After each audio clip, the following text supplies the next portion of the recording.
Gospel shouts and blues moans, because the people couldn't distinguish the weeping and the shouting.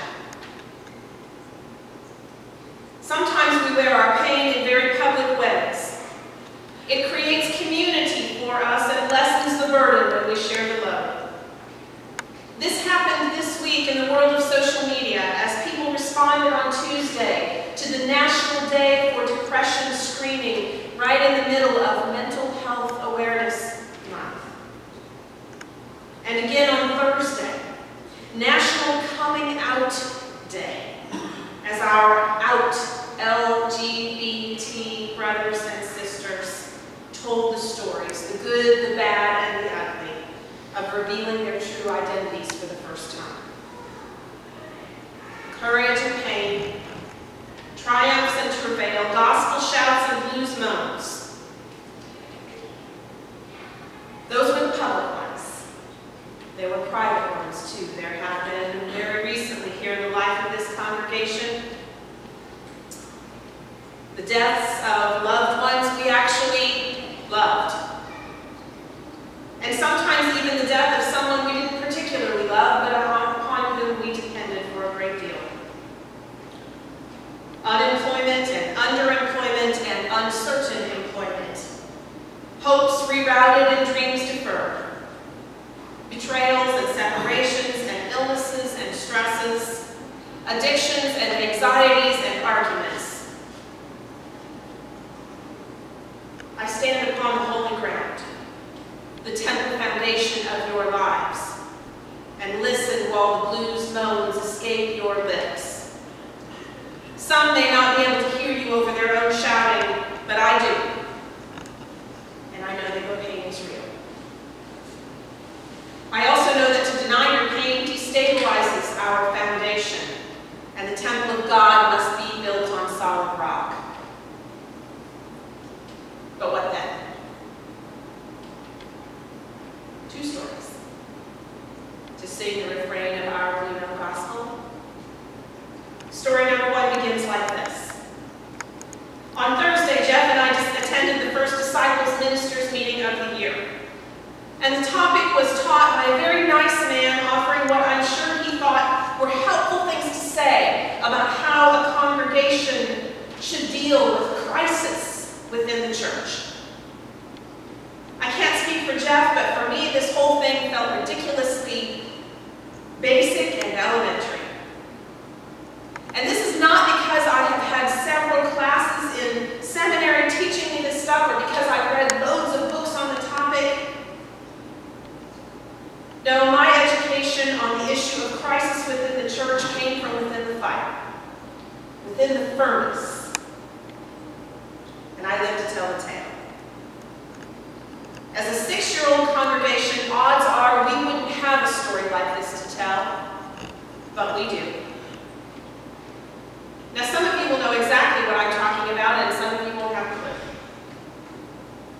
The best I'm prepared to do in this moment is to say that we had an issue in which trust was violated by somebody in whom this church had instilled much faith. And the pain of that crisis cut deep and ran wide. How could this happen to such a young and vibrant church, you might ask? And trust me, we asked it too. But it did happen. Now, I stand here in this pulpit to tell you that the salacious details of he said, she said are not the story here. Not by a long shot. The story is that we are stronger and better because of it. I've known that for a long time.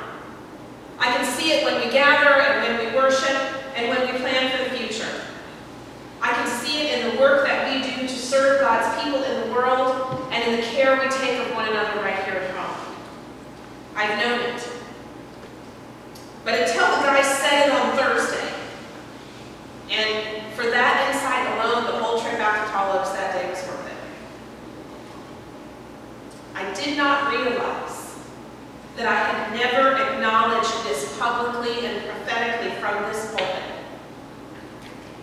Our gospel shouts here at New Song sound the way they do, not in spite of our blues moans, but because of them. That is a story that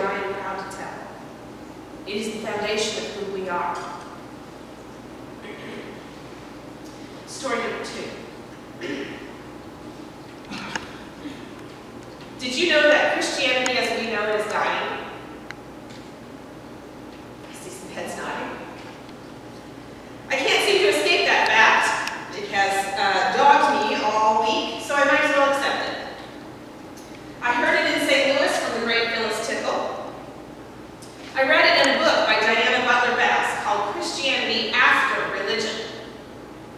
And I heard it on the evening news as the polling data, new data, came in from the Pew Foundation that revealed that the number of Americans identifying themselves as none when asked to specify their religious preference is rising faster than ever before. Yeah, there's a whole new category now called the nuns. You know, that used to be sisters in habits, but apparently now it's just the spiritual but not religious crowd. Christianity as we know it is dying fast. But again, you'd be mistaken if you think this flashy headline is the story. It is not. The death of Christianity as we know it will in all likelihood be the best thing that could possibly happen for Christ followers in general and specifically for New Song. And that's the story.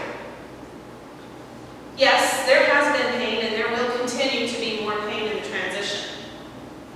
Declining numbers mean declining dollars. Church buildings all over America are falling into disrepair. Christians are less literate than we have ever been about the basic doctrines of the church. We spend less time than ever planning worship services and listening to preachers and holding up in private Bible studies. 2,000 years in, and we are witnessing the last gasps of Christianity as we know it. Now, maybe we can finally get around to the business of acting like Christ. Amen. Said amen. Amen. Said amen. Hallelujah.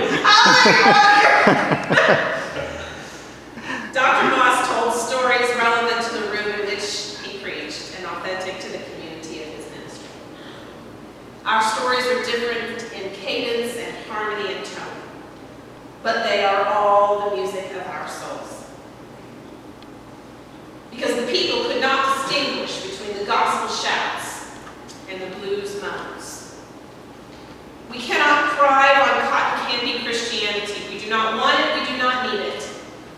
Instead, we crave gumbo, the flavors, the spice, the sounds like jazz and treme that remind us that our pain and our joy go together. And in remembering, we recognize, as old Ezra did, that all the commotion came about not from the grand opening of the temple, not from the installation of the first temple priests, not from the first potluck supper. The whooping and the hollering that happened long before there were walls or windows or a door to let people in and keep folks out.